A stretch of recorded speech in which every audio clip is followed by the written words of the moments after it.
Live, local, breaking news. This is WYFF News 4 at 5. If something tragic happened, I hope they catch the people, because it's a tragedy. A quiet neighborhood dealing with a discovery as shocking as it is tragic. Tonight, police say they're trying to figure out how a woman's body ended up in a lake. A man found dead near this gas pump, what a witness says happened after he heard a gunshot.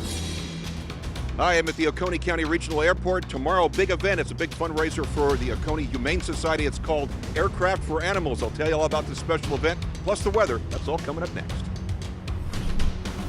First, breaking news just into the newsroom again. The Oconee County Sheriff's Office received word that the mother and 6 children who have been missing since Wednesday from Oconee County have been found safe. Authorities say they were found in Alabama near Montgomery. We're told the 6 children are okay and they are in the custody of the Department of Social Services there in Alabama. Officials from South Carolina are headed there now to take custody of those children. Jennifer Price has been taken into custody by authorities there in Alabama, we're told, and she will be extradited back to South Carolina. Continuing coverage of breaking news, a man suspected of kidnapping is dead after investigators say the woman he took against her will shot him after the carjacking. WYFF News 4's Mandy Gaither is live and local on Highway 29 South in the Star area of Anderson County with the latest. Mandy? The shot was fired here at the Marathon gas station, but deputies say this wasn't the only crime scene. Outside an always busy Marathon gas station on Highway 29 South. I just heard some kind of blast or gunshot. Mohammed Chimi saw a crying woman running toward his store. By the time I could understand, she was right by the door with a gun in her hand. So she said, oh, please lock the door and call 911. And I just have the keys. I locked the door right away. I locked this side. She put the gun here and she started crying and shouting, I think I killed the man, I shot him. The woman told investigators her ex-boyfriend, later identified as Rodney Nixon, broke into her home on Grady Hall Road, assaulted a man there, and kidnapped her. Anderson County Coroner Greg Shore says Nixon's car broke down, so he stopped at the nearest house on Broad Mill Road, asked a man there to give he and the woman a ride. Once in the neighbor's Ford Explorer, Shore says Nixon pulled a gun. Because the SUV was low on gas, the 3 pulled to this pump. Nixon got out. Shore says the woman grabbed the gun and fired. Of course I was scared because it was, she said, I hope I didn't kill him. I hope he's alive. Shore says the 36-year-old man died of a single gunshot wound to the chest. Investigators say the woman and the man who owned the SUV weren't hurt. Mandy Gaither, WYFF News 4, live in Anderson County. And now to a developing story in Spartanburg. A body was found in a lake, and tonight police are trying to figure out what happened and why. Authorities say it happened in the Duncan Park area. Our Mike McCormick is live and local there now with more. Mike. West Park Drive here in Duncan Park remains closed tonight and blocked off. The investigation happening down there closer to the lake here in the park. Police at this point not releasing any details about how the victim died, what happened to her. The coroner has not released her identity either.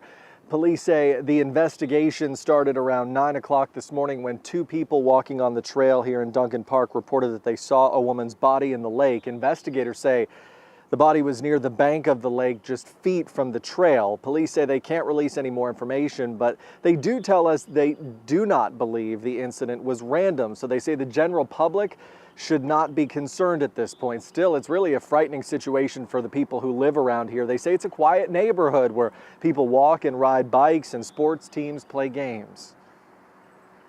It's devastating. It does give me goosebumps.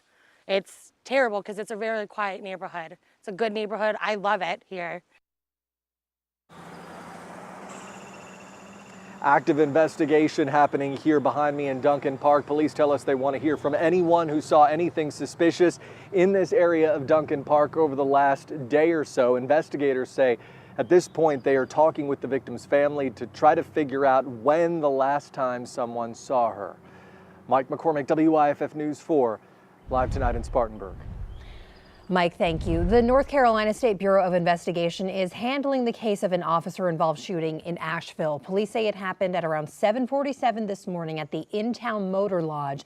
Police say the lodge's manager called for help because a man was yelling aggressively and damaging property.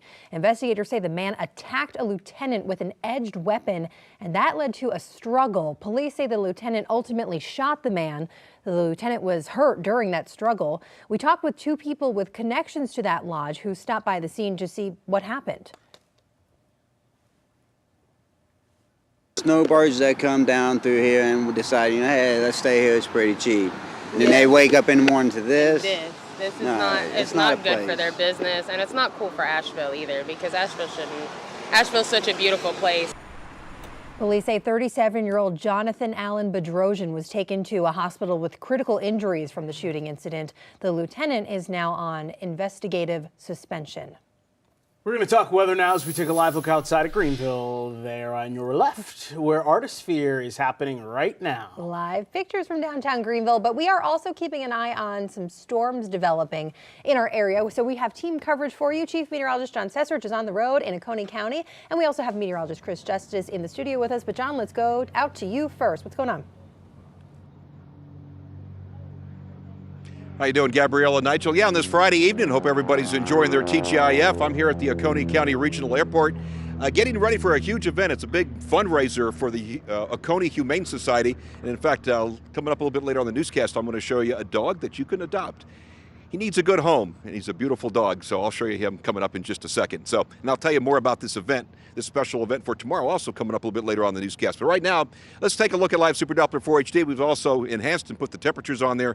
Very warm, if not hot. We're in the upper 80s right here in Oconee County, but at least we have a nice breeze here at the airport, making it feel a little bit more comfortable. It's actually a beautiful Friday evening outside. Scattered showers and thunderstorms. A couple of them were quite strong earlier, especially around Rutherford County, but these showers and thunderstorms have weakened quite a bit. We're watching them closely for you. You can see how hot it is. Abbeville, you're right now 90 degrees, 93 right now in Elberton. A little bit cooler in the mountains because of the off and on showers and some thunderstorms. So Chris is back in the Weather Center tracking those showers and thunderstorms. Chris, so far nothing strong, nothing severe, but you're watching them closely, aren't you, buddy? Yeah, hail has been the problem up in the North Carolina mountains, John. That's why we do have Live Super Doppler 4 HD in alert mode right now.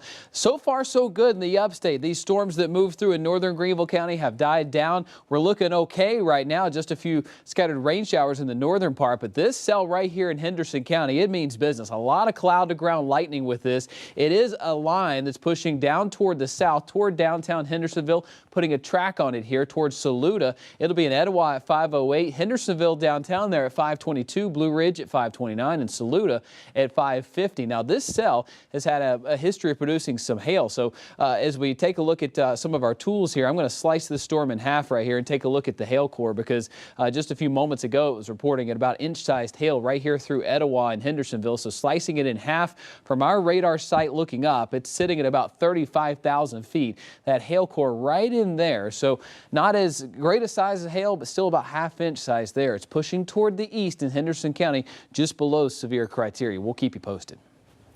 Chris and John, thank you very much. Right now, Artisphere, as we mentioned, has returned, bringing thousands to downtown Greenville. You know who else is there? Our Michael Cogdill. He is there live and local. You got some new sunglasses on now? Michael, what's going on? Hey all, good evening from the middle of Main Street, downtown Greenville. A place known to be beautiful all year long, but especially Artisphere Weekend, the beauty really comes out here. We have 135 artists from all over the country, but we want to talk here a little bit about the crowd. You know, this is really the time to come. Look down the street. That looks crowded, but tomorrow this time, Sunday this time, oh my goodness, you will hardly be able to move here, and yet somehow it all just works. It works together so beautifully. This is the 14th year of Artisphere, and it is one of the most difficult to get into juried art shows in the country, and one of the most desired as well. And come right back up here. If you get your fill of art, you get your taste of art in all kinds, the visual arts, there's all sorts of music on multiple stages here. Well, there's a little something for the wine and craft beer aficionado right here in front of the Peace Center. You can refresh yourself, as they say. We're going to refresh ourselves a little bit. We'll be back a little bit later on and talk about the numbers here. It's just remarkable how tough it is to be an artist here at Artisphere. Gabby, Nigel, back to you. Michael, we thank you very much for that. We want to turn now to our WYFF News 4 Investigates report. The woman who filed a lawsuit against suspended Greenville County Sheriff Will Lewis has updated her complaints in the case. WYFF News 4 Investigates broke down the paperwork filed late yesterday. It shows Savannah neighbors received a right to sue letter from the Equal Employment Opportunity Commission. The complaint alleges neighbors wasn't paid until December of 2016, despite working on Lewis's transition team 2 months earlier. Neighbors says Lewis promised her back pay, which was never given. She also claims she was never paid overtime, even though she had to be, quote, everywhere the sheriff went, even late at night. Neighbors accuses Lewis of sexually assaulting her during a work trip to Charlotte last year. For the first time since the investigation began, a high-ranking member of the Sheriff's Command is speaking exclusively to WYFF News 4. Chief Deputy Marcus Davenport says he wants to set the record straight about something that was said in a search warrant of Will Lewis's home. Tim Waller is here with the story you will only see on WYFF News 4. Tim. Nigel and Gabby, as we first reported yesterday, the State Law Enforcement Division has probable cause to believe Lewis illegally recorded employees. But when you read the search warrant, 2 names appear here: the suspended Sheriff Will Lewis and current Chief Deputy Marcus Davenport. In the warrant, a captain with the sheriff's office told SLED investigators Lewis and Davenport asked him about recording devices along with instructions on how to use them. But Davenport says he was not part of any of that and is speaking out tonight to clear his name. I think people around this agency know my character. It's for the people that don't know me is what I take. You know, I've still got to maintain my normal job duties. I've got to go out in the public and do what I do. And I don't want somebody looking at me sideways being like, hey, was he involved in this bugging of equipment? A recording device was found in a smoke detector on the ceiling right above Davenport's desk, but he says that was installed by a previous sheriff before Lewis was elected because of concerns that somebody was breaking into command staff offices after hours.